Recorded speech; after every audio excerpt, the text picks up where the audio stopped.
Why have I quit my job? Why have I, bought a van? And why am I going to drive around the country? Well, I'm passionate about the idea that you need to be heard. And I want to stitch these stories together across the states. We're going to find the commonalities. And it's going to be really an amazing experience. And I look forward to you joining me on the jar.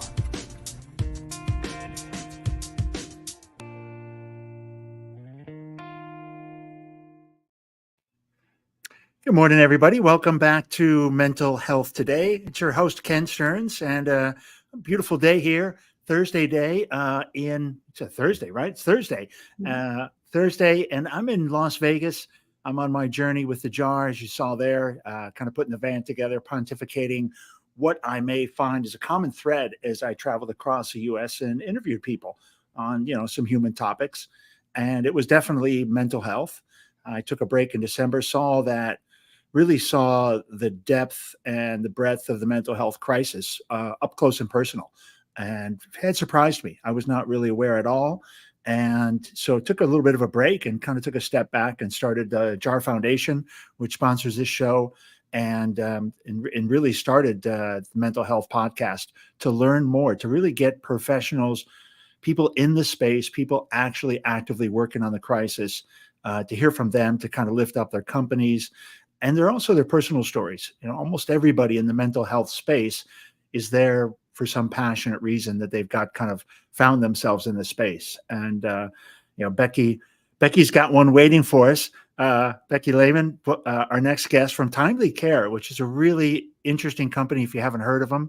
And the stuff and where you're at is really on the front line, and on the front line with the youth, which is really admirable, Becky. Must be a rewarding job, because rewarding in one way because you are making a lot of progress, but on the other side, frustrating because we're not doing enough fast enough, it seems. Welcome to the show, Becky. Thank you so much for having me. I'm happy to be here. Yeah. How did you, I don't know if it's a really straight question or not, but how did you get to TimelyCare, or how did you get into the mental health space? I don't know if those are the same question or the same answer. They're actually not, but it's all roads lead to mental health. So I think I have an interesting story. So I've always been somewhat connected to mental health. So I spent the majority of my career working in higher education, developing and building programs to further the education of adult learners. And one thing I was always interested in was retention. What makes a student retain or not retain? And in a previous life, the majority of the students didn't retain because life happened. It was not that they did not have the academic aptitude. It's just something happened in their life that caused them to stop out. And today, you talk about the mental health crisis and how it has been, exacerbated over the years. Mental health is now the number one reason students drop out of college. So professionally speaking, I've always been curious as to the why and what could we do to help support students. Yeah. Personally speaking, I am my other number one job is I am the mom of a 16-year-old son, and we were personally impacted by a mental health crisis. So we live in a wonderful community where the kids all are running up and down the street and playing with each other, and the high school kids play with the middle school kids, play with the elementary school kids. And I came home from work one day and there were a bunch of kids in my driveway, and my driveway was the starting line for running races. Okay. And got to talk to all the kids. They were absolutely fantastic. They're all running races. I offered snacks, lemonade, drinks, things like that, and had a great time. And I met a young lady there who had the brightest smile and was the most cheerful and kind person you could imagine.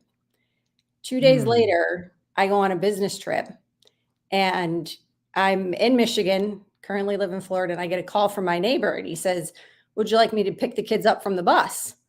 And I'm going to pick up the kids. I can go get your son." And I said, I figured it's Florida, it's raining. So I'm like, if you want to pick up my kid, pick up my kid. Thanks. Just drop him off. Somebody will be there. And he goes, well, I plan on talking to my son. Would you like me to talk to your son? And it kind of stopped me in my track. And I was like, what am I missing? About what? Yeah. Yeah, like he can walk home in the rain. It's okay. And he said, "Oh, I don't think you've heard, but this this girl Hmm. that was, playing with the kids a couple days ago, she had died by suicide that morning." Wow. And it stops you in your tracks. And Man. so that was, I mean, it impacts our community to this day. And my son and I talk a lot about it now that he's 16 and older. And we talk a lot about you never know what somebody else is going through. And they Just could don't have know. the brightest smile on their face. And like, I can picture it, Ken, like it was yesterday. Yeah. That's Beautiful girl, bright smile. She beat all the boys in the races, but you never know. You just never know. yeah. So tragic, right? Those are tragic moments. Um, how did care get started? What was the kind of the genesis? Because seems you're a little bit different than you started. We are. What's the journey? Yeah, what was that journey? We started in 2017 offering God, healthcare services for can't believe students. that. And when we started, the majority of our visits were medical. And so the way that our model works is we are very passionate about providing students with equitable access to Okay. care. So they don't need health insurance to access our services. They will not see a copay. So when we talk about Hmm. what's causing stress and anxiety from students, there's nothing more, stressful or causes more anxiety than going to see a provider that you need to talk to and saying, and here's your bill, And right? here's the money.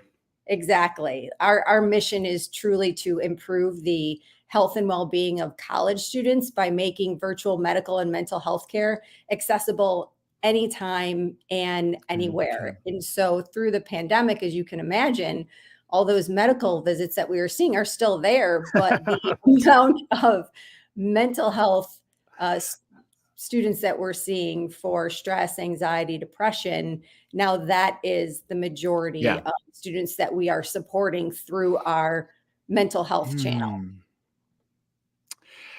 Hmm. One of the things that I've the sticking in my mind and how to get the data and how to articulate it is that the amount and what you just talked about, the amount of medical situations people have that go untreated, unaddressed, and that turn into, I'm sorry, mental health issues. Sorry, Mhm. mental health issues that turn into physical ailments. And and Absolutely. and just why we can't get healthcare companies to further support mental health, because it's in their best interest in the long term. It's going to stop people from coming and having heart attacks or strokes or other, really big events that are essentially symptoms of mental health, untreated mental health. Absolutely. You think we'll ever be able to get the data on that? I do, and I think when we're looking at the we support higher education, we support college. Mhm. So when we Yes. look at what it takes to enable a student to be well and thrive, they Yeah. have to be both. They have to be physically healthy, they have to be Yes. mentally healthy, but they also Mhm. have to be personally fulfilled, and they also have to have that sense of belonging. So that sense of belonging that Ooh. they feel when they're at their college campuses and when they're away from home and navigating healthcare for the first time, to your point, can cause some of those, those medical issues. It can Yeah. cause I'm nauseous. I'm going to go take a test, and I haven't had a great teacher in calculus in high school, and I have to take a college calculus test. It's the ability to provide like comprehensive care to students is really Interesting. what's helping us move the needle on all of those Yeah. metrics. Yeah, that's what I think. I think if as soon as you start talking mental health and as soon as you release those, if I've got that belonging and I have someone that's listening to me, man, I mean, I would physically feel better, Yeah, instantly. And like you said, you're not missing class. You don't have stomach ache. You're not going to miss class. You're going to go to class. You're going to take the test. You're going to be performing better. Um, there's got to be a direct correlation between how people feel and how they perform. And mhm. I don't know how to monetize that in a dollar amount. Well, I think when you're talking about mental health, any student that you help is, is worth it. And Oh, for sure, we for sure. support we support 2 million students, but you bring up an interesting point. So we have medical support, we have mental health care support, and there's a variety of ways students can get to that mental Hmm. health care support. But through our surveys, and you talk about the data, we found that the Yeah. number one way students choose to seek support is through their peers, through each other. What? Yes. Is And that different by age? Is that just college age? And is this that is also? the college students that we have supported, but we run the gamut from private to public to community colleges. And And it's it's fascinating. And so when we look huh? at why students are contacting us and Wow. why students seek appointments with a provider, Okay. it is the top three reasons are stress, anxiety, and depression. When we look at our peer community, so what students are talking about with each other. So our peer community is a community for students to safely and anonymously interact and receive some support from others. And the reason Okay. we did that is we wanted to provide an informal on-ramp to care. And we know that Oh, there are yeah. so many silent sufferers. Not every student is going to raise their hand and say, I'm ready to speak to a provider. Mm, And that's okay. We have different mm. avenues of care so students can choose to receive care in a way that's going to make an impact on them. So I when like we that. I look, like that. and the data is incredible. So like I mentioned, that stress, anxiety, and depression are what Yeah. they're seeing our providers for. When you look at peer community, they're talking about issues they're having with relationships. They're talking about academic stress. They're talking about financial insecurity. They're talking about that they want to be more confident in their future and their career choices. And Yeah. so in offering those different types of access to care, we're really broadening the spectrum because we appreciate and we recognize and we've learned so much from students that not every student is ready to see a provider. I love that phrase, the on-ramp to care, right? So, that first thing is talking to a peer, getting some good feedback, getting a warm fuzzy, and then realizing I may, at some point, maybe I am ready for a professional. Absolutely. And we do monitor our peer community. We have intervened in crisis situations, and that's Mm, really the point of our services is because it's a safe environment yeah. for students. And so by providing those multiple points of interaction, we're able to reach more students in a more impactful way. And Mm. today, s- college students today access healthcare differently than any other generation. They just do, right? They have Yeah. technology at their fingertips, and they're not comparing us to driving to a doctor's office, filling in the sign-in sheet, sitting in a chair for 15 minutes, talking to somebody. They're comparing us to what they're seeing on their experience with Amazon and Snapchat and everything they have at their Oh, fingertips. oh goodness. I'm sorry, Becky. That's brutal. That's like I I would not know. want You know what that. amazes me that with as much social connection we have out there, we also know that that could be so isolating for students. Just Strange, right? social media. So absolutely. Well, we're in a very connected place, but you're also, we're. I think it's at those alone times. Mhm. When the noise is gone and it's the quiet, and you've got to fill that space. And sometimes, I think for especially for young people, it's hard to kind of fill that space with the knowns, and you don't have a lot. There's a lot more in front of you than there Ab- is behind you, Yes, most definitely. And and it's daunting. and I mean, let's be honest, there's a healthcare provider shortage out there. I mean, over half the company or half the country is in a healthcare provider shortage area, Oh, and students need care outside of the 9 to 5. So we're even working. on healthcare, it's that. Yes. Yes. So, well, this is Holy more for the cow. mental health. We're in a Okay, mental okay. health provider Yeah, yeah. shortage. crisis. Yeah. And Yeah. when we work with institutions, we really act as an extension of their campus services. So we're working hand in hand with them. And 40% of our visits are seen after hours and on the weekends. So if you imagine a student who's prepping for a midterm or an exam and they're doing it at 9 p.m., they have a panic attack. And who do they call? They can reach out to us and talk to Hmm. somebody in under 5 minutes, and we Wow. will help them. And so we are there really to be that student, somebody. I always tell my son, like, you don't have to talk to me, but I want you to talk to somebody. It could be a friend, Yeah. teacher. I don't have to know about it. Just please, if you ever get to that, where things are that bad, or even if they're not that bad, like, please talk to somebody. And Yeah. he was the one that actually told me, he said, Mom, for over 2 million students, you guys get to be that somebody. And I thought that was so insightful for somebody who's For a 16, 16. yeah, 16-year-old boy's like, you are that somebody, Mom. Yeah, Oh, that's kind of absolutely. And cool.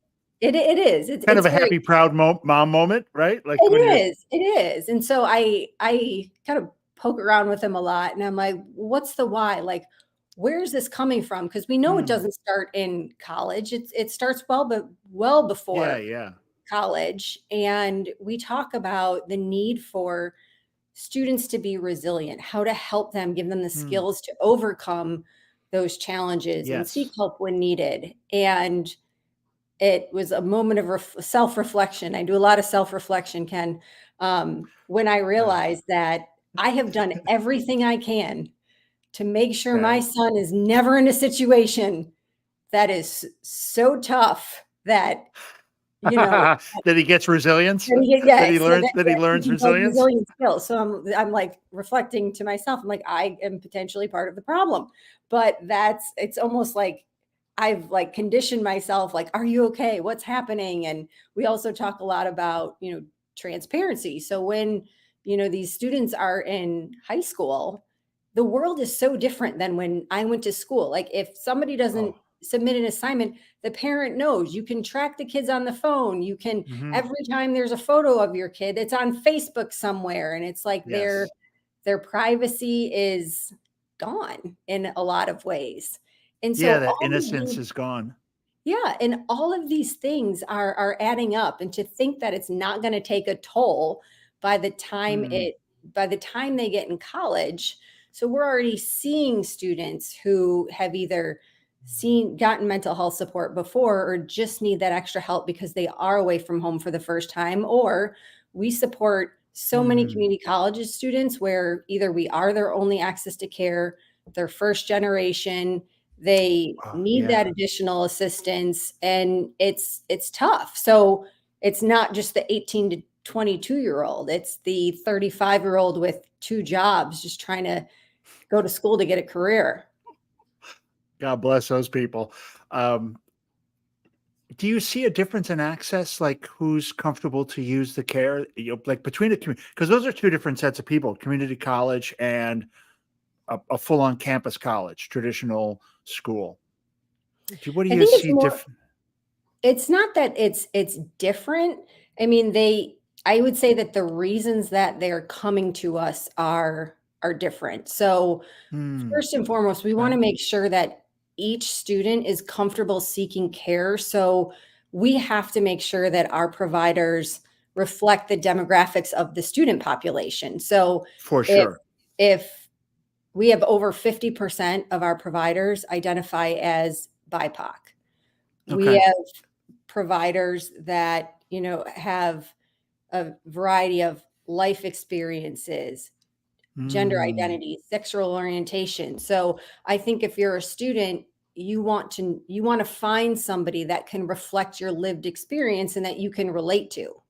For So I think sure. that's so important, because so often I mean, how many times have you looked at the insurance thing and you're like, oh, here are the three people that I can see, and like, okay. Yeah. But students have the opportunity to choose from a provider network that best meets their needs. Hmm. And we also do what we can to respond to the needs of students. And I love working with students because they will tell you exactly what they need, exactly what they need. Like you mentioned community college students.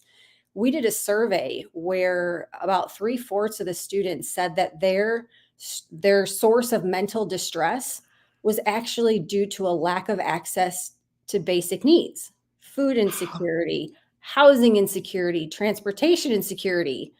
So we built a Interesting. service for them. We built it. We said, Huh. okay, so now if a student calls in and says they have anxiety because they have food insecurity, or they're trying to decide between paying their rent and taking their shift to pay rent or going to class, Hmm. we can help them with their mental distress, but we can also transition them to our care coordination team, who will connect them with free or low cost resources directly in their local area. So it's kind of amazing that we can help solve the Okay. problem. You can solve the problem as well. Not Yes. just you're not just listening. Yes, we're not just treating the symptom. We are Yeah. solving the problem. And that is one thing that Hmm. when I joined TimelyCare, Hmm. we have 3 founders, and they are so passionate about doing what's right for students. And for somebody like me who comes from higher ed to start in Yeah. at TimelyCare and to say to the founder, "Hey, I think we need to do this." And he said, "Run with it, go. It's best for Go. students." It's an incredible environment. And that's honestly why I think we've been so successful. I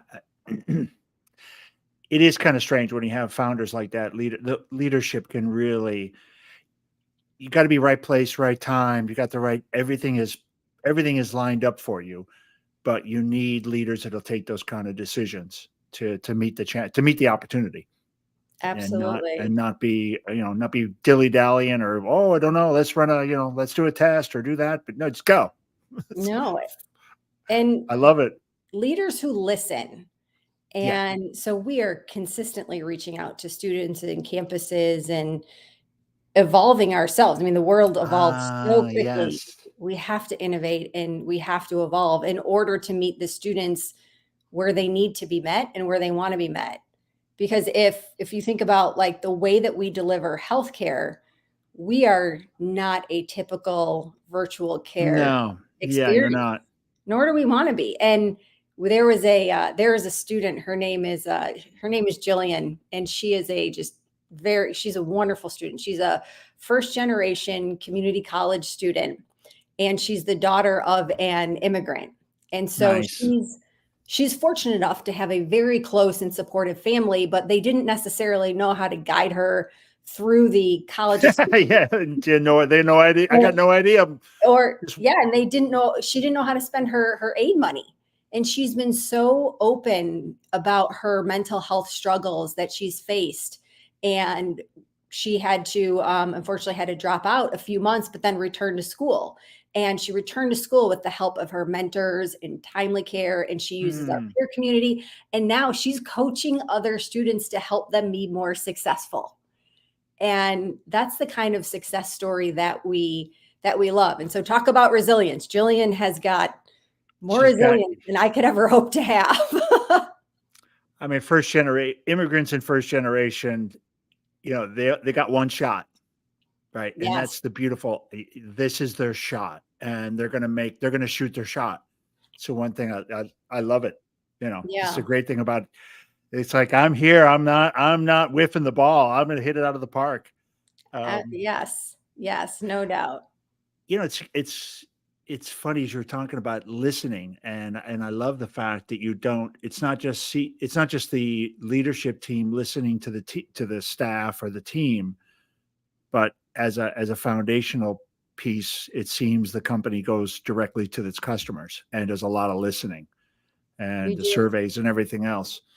I mean, that's powerful. That's if you're led by your customer in some strange way, you still have to have vision, but you still need to be kind of, I guess, the direction is modified, or you can adjust it by what you're hearing from the customer. It's We very, do. very interesting. It is. And it's interesting, even more so when you factor in the different lived experiences each of each student. they're not all look-alike profiles. They come from No. every walk of life. They've might not have ever had access to healthcare, or they might have grown up having wonderful access to healthcare their whole life. Yeah. And we know that a student's racial or ethnic background or sexual orientation can be a barrier to accessing Mhm. healthcare, considering mental health diagnoses, medication use, therapy that's lower among students of color relative to white students. Yeah. And that, 33%, according to the Trevor Project, 33% of LGBTQIA plus students reported that they don't feel comfortable going to in-person mental health services on their campus.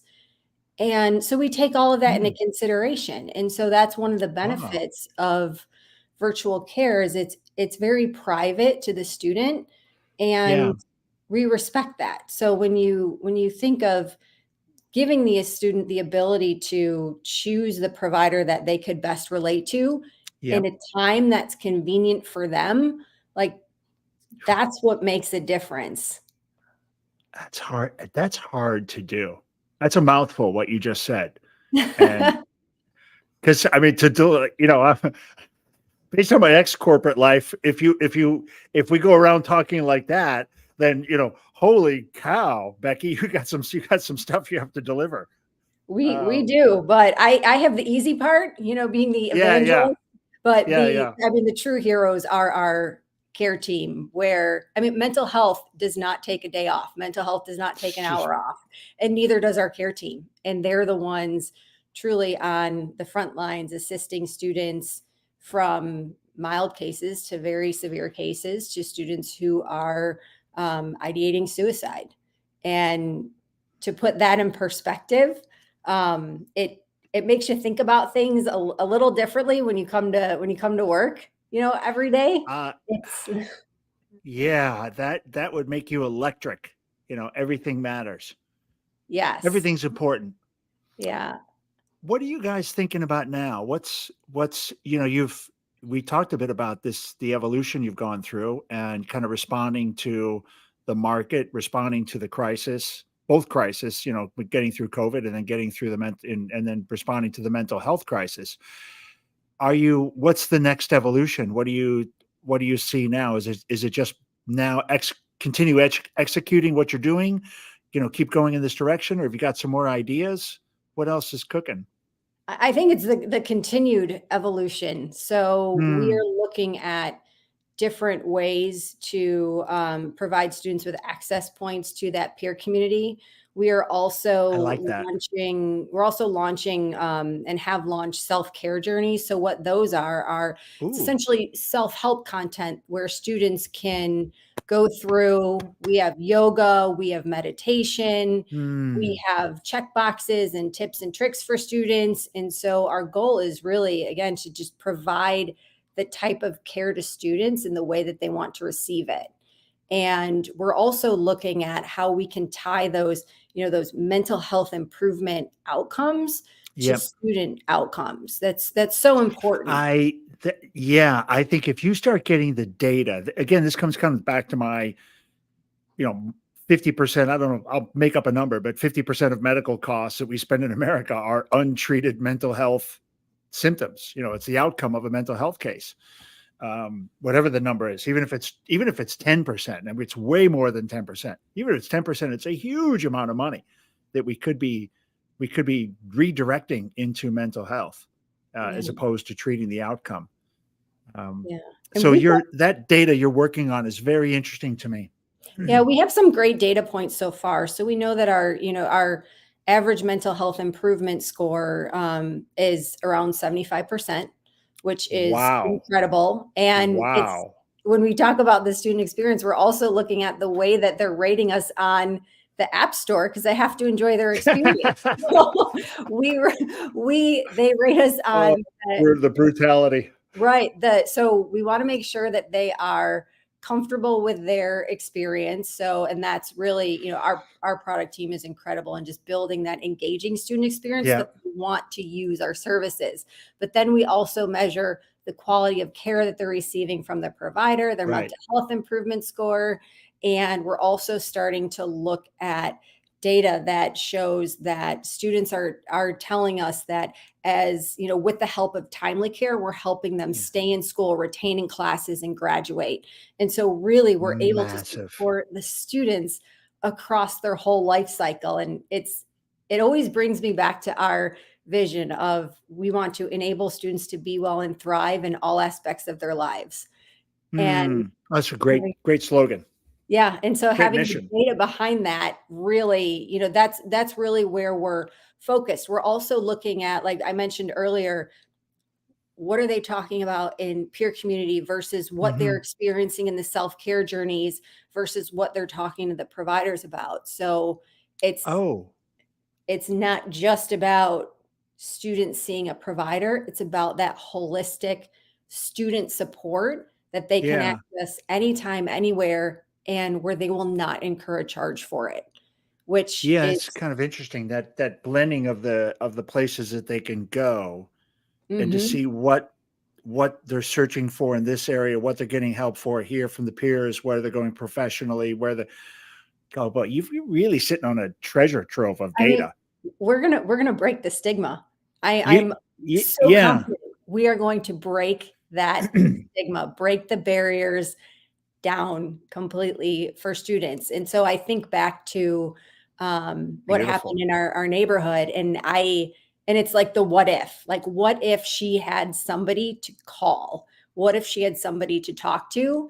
And that's what keeps me going every day, because I know in 2 years my son's going to be in college, and I want him to have somebody he can talk to. I love And that. I mean, and honestly, it's a privilege to support students when they are at their most vulnerable. These Yeah. are students with families and goals and dreams and challenges, and we are intentionally aware that the decisions we make affect the lives of 2 million students and their families. So you're right. It is Wow. Yeah. such a cool place to be. Yeah. That's a like electric when you put it like that. There's 2 million kids running around, depending upon us. Yes. The one of the things when I started the JAR Foundation and I started looking at the crisis, one was the stigma. And I thought, this is really a commercial show, so it's not really affecting the stigma as much. But Mhm. the jar allows people to tell their stories. I have another podcast traveling show, and that one definitely addresses the stigma. And I think the one that I'm passionate about as well is our tools. I think we've got this incredible, probably with the most complex machine on the planet. Even this day, we don't understand how it works. Mhm. Um, you know, it's not even fully formed until we're 30 years. You're literally a third of your life is over before your brain's even fully formed. Right. This is crazy. And we have absolutely zero training on how to operate the operational system, right? Mhm. We know how to do iOS, we know how to do Windows, but there's no there's no tool set, there's no code for how to Instruction book. talk. Yeah. Right, how to self-talk, how to do all these things that your brain is powerful enough to do to help, do a lot of self-help. So, Mhm. before you need a peer or, in addition to a peer or a professional, you need those tools on how to have a good conversation with yourself. And I was lucky. I had a lot of sales experience, salesperson. So I had a lot of that kind of motivational, that tenacity, right? Was built in over time, but it was also done with a lot of support. I mean, I listened to a lot of cassettes back in the day. I flipped a Yes. lot of cassettes in my car of motivational speakers and people talking about your mind and just believing and I thought that for my life and career was extremely powerful and valuable. And I think, that's something should be taught in the schools. This kind of the power of your mind and how to talk, self-talk. Just even self-talk is a great conversation. That's a fantastic point. And to your earlier point, there is no instruction manual. And I think one of the Mm, reasons for that is because it looks different for everybody. But mm, when you can help students, or anybody in general, really create their own path in the way that's yeah, meaningful to them through a solution that delivers the speed and really the freedom of choice that they come to expect in their everyday lives. Yeah, like you It's said, hard the to say that Amazon. there's one playbook. There's just so much out there. Yeah, yeah. So I It's agree with you 100%. yeah, just somehow how to do it. Becky, it's awesome conversation. Really, I'm a fan. You can count me as a fan for for TimelyCare. I love what you're doing, the branding, the look, the feel, everything. When I go to the page, the posts, the data you're sharing, it looks really good. I think you guys can have a real impact. All right, you're having a real impact. Um, I think it can be even more. Thank you. That means a great deal to us. We strive to get better every day for our students. Yeah, well, and I'm a keen eye. I look over. If I look over and I'm like, wow, I'm super impressed. It's you're I think you're onto something. And I want to thank you for coming on the show and being a guest and kind of contributing to the little quilt, the little mental health quilt we're building over here on what kind of resources are available for people. Yeah, it's a great podcast. Thanks for having me on. Yeah, thanks. And thanks again. And thanks everybody for listening, supporting mental health today. I'm catching this episode on an audio version on iTunes or Spotify or something. Please go down below and give some comments, give us a rating, and then share the episode with somebody you think that may enjoy it. Becky, thanks again so much. I'll see you in 30 seconds. Thank you.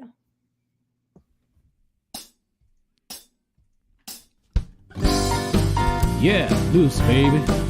We're about to go and make this vessel with these great professionals in public glass. We're not part of the community, but we're from the outer family of glass blowing. Yeah, we're going to go make a magical giant jar with optic lenses so that if you turn it, it changes all the time. So if you change the way you look at things, the things you look at change.